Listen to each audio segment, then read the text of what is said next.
Hello friends, we were discussing about the electrochemistry class 12th chemistry unit 3, and in this video I am going to discuss these two topics related to electrochemistry, that is variation of conductivity and molar conductivity with concentration and Kohlrausch law of independent migration of ions. The first one is variation of conductivity and molar conductivity with concentration. Actually, conductivity always decreases with the decrease in concentration or on dilution. Decrease in concentration means we are diluting the electrolyte. Both have the same meaning. When we dilute the solution or we decrease the concentration, conductivity always decreases. Whether it may be weak electrolyte or it may be strong electrolyte. Now, what is the reason? Because number of ions per unit volume that carry the current in a solution decreases on dilution. Clear?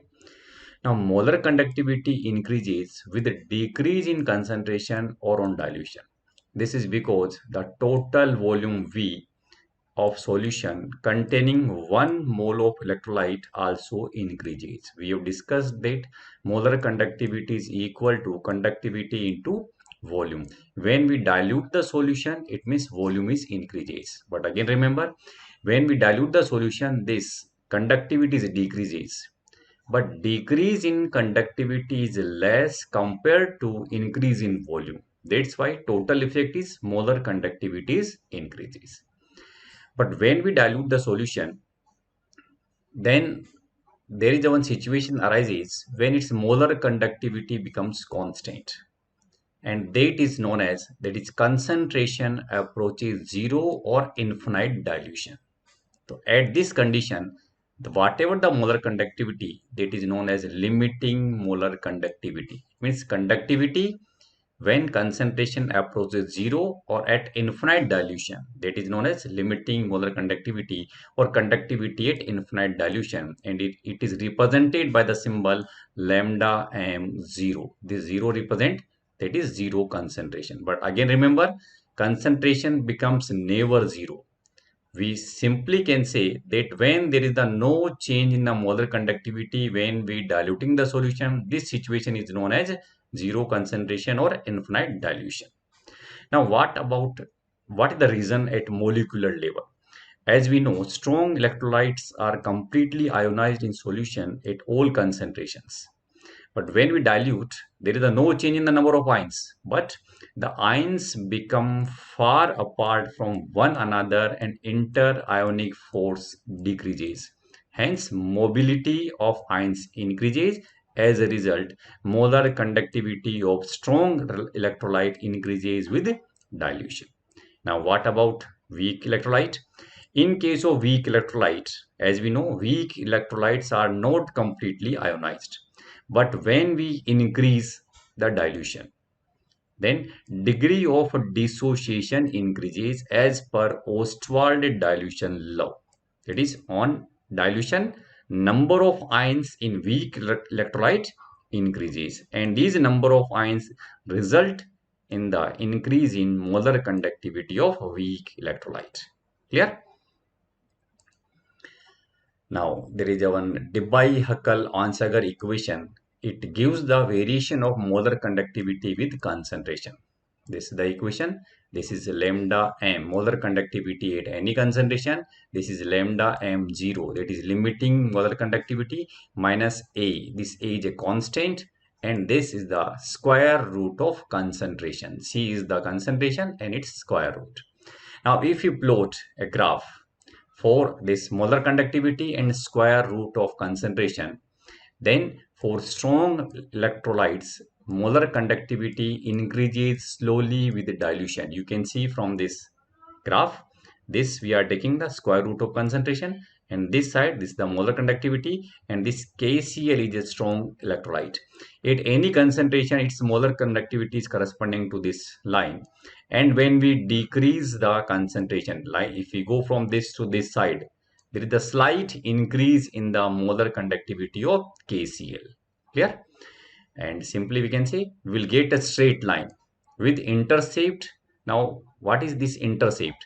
Actually, this zero concentration how can we get the limiting molar conductivity? If we extrapolate this line, like from this to this value is corresponding to the limiting molar conductivity for strong electrolyte or at a zero concentration. This is the molar conductivity. So this intercept, that is from this to this is limiting molar conductivity, and slope of this line, that is equal to minus A. The value of the constant A for a given solvent and temperature depends on the type of electrolyte. Now, what is the meaning of this type of electrolyte? That is the charges on the cation and anion produced on the dissociation of the electrolyte in the solution. For example, like NaCl, it gives 1 Na plus and Cl 1 Cl minus, CaCl2. This gives 1 Ca2 plus and 2 Cl minus ion. This will give MgSO4 1 Mg2 plus ion and 1 SO4 2 minus ion. Now, what are the charges on this? You can say in case of NaCl, both cation and anion have 1:1 ratio of cation and anion. In case of this is 2:1 and this is 2:2. That's why we can say NaCl, CaCl2 and MgSO4 are known as 1:1, 2:1 and 2:2 electrolytes. What the meaning of this 1:1? It means charge on the cation, this is charge on anion. All electrolytes of a particular type have the same value for A. Now, for weak electrolyte, now if we take the one example of weak electrolyte, this is for acetic acid. Now, as we know, acetic acid is a weak electrolyte. That's why its molar conductivity is very less. So this is molar conductivity is very less. And when we decrease the concentration or when we dilute, then its molar conductivity is increases like this. And there is a sharp or steep increase in the molar conductivity for weak electrolyte. This we can say for weak electrolyte, molar conductivity increases steeply on dilution, especially near lower concentration. Therefore, lambda m0, that is limiting molar conductivity, cannot be obtained by extrapolation of lambda m to zero concentration. We can't extrapolate this graph. This graph cannot be extrapolated. That's why limiting molar conductivity for weak electrolyte cannot be obtained by this graph. Okay. Then how can we obtain the limiting molar conductivity for weak electrolytes? This is obtained by using Kohlrausch law of independent migration of ions. Now, what is this law?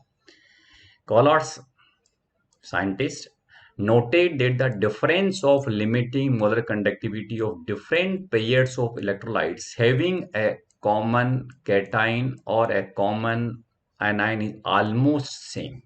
Now, try to understand with the help of some examples. Like this is limiting molar conductivity of KCl. This is the limiting molar conductivity of NaCl. If we find out the difference of these two, this will give 23.4. In the same way, this is limiting molar conductivity of KNO3. This is 145. This is limiting molar conductivity of NaNO3. And if we find out the difference of these two, this will again come 23.4.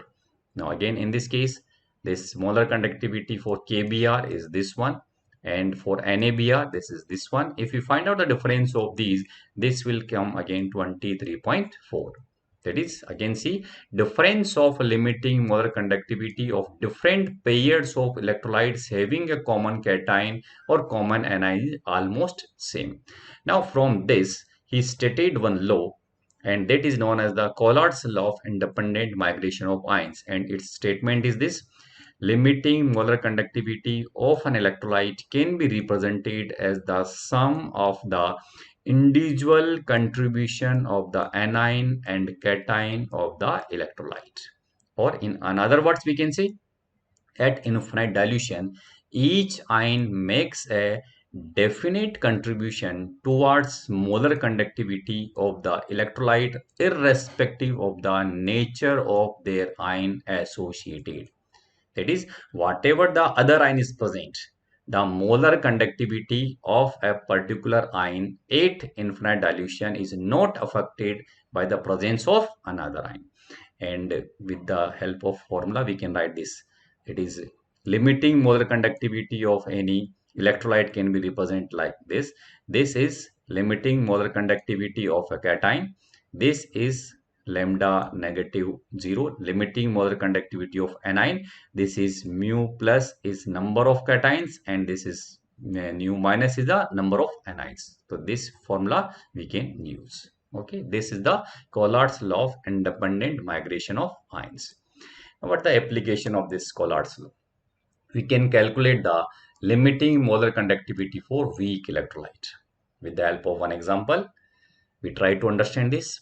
We have to find out the molar conductivity of HAC. What represent this? This is acetic acid. HAC represent acetic acid, that is CH3COOH, and this is a one weak electrolyte. We have to find out its limiting molar conductivity. And what are the things given? That is limiting molar conductivity of NaCl, HCl, and sodium acetate is given. These are the values of these. Now, according to the Kohlrausch law, we can say that is limiting molar conductivity of acetic acid is the sum of limiting molar conductivity of H plus ion and limiting molar conductivity of acetate ion. Is that clear? Now, see this H plus ion, this will come from HCl. This will come from HCl. That's why we have written limiting molar conductivity of HCl. Plus, now this acetate ion will come from this NaAC. That's why this is limiting molar conductivity of NaAC. But when we add these two, we will find that limiting molar conductivity of Na plus and Cl minus is added in these two. That's why we have to subtract the limiting molar conductivity of NaCl. Now put the value. This is limiting molar conductivity of HCl. This is the limiting molar conductivity of sodium acetate. Add these two and subtract limiting molar conductivity of NaCl. We will get this one. In this way, we can find out the limiting molar conductivity for weak electrolytes. Calculation of degree of dissociation of weak electrolytes. This is given alpha is equal to, this formula you have to remember. This is the molar conductivity at any concentration divided by limiting molar conductivity. Is it clear? Molar conductivity at any concentration divided by limiting molar conductivity. Now, calculation of dissociation constant of weak electrolyte, that is Ka, is given C alpha square divided by 1 minus alpha. Okay. Now, just have the one example. The conductivity of 0.001028 mole per liter acetic acid is this. 4.95 into 10 to the power minus 5 Siemens per centimeter. Calculate its dissociation constant if limiting molar conductivity for acetic acid is 390.5 Siemens centimeter square per mole. First, we'll find out molar conductivity at the concentration given. In its formula, we already discussed. It is molar conductivity is equal to conductivity in Siemens per centimeter into 1000 divided by molarity. Put the value. All these things are given in the question, and we will find out that is 48.15 Siemens centimeter square per mole. Now, first we will find out the degree of dissociation. This is limiting molar conductivity at the given concentration divided by limiting molar conductivity.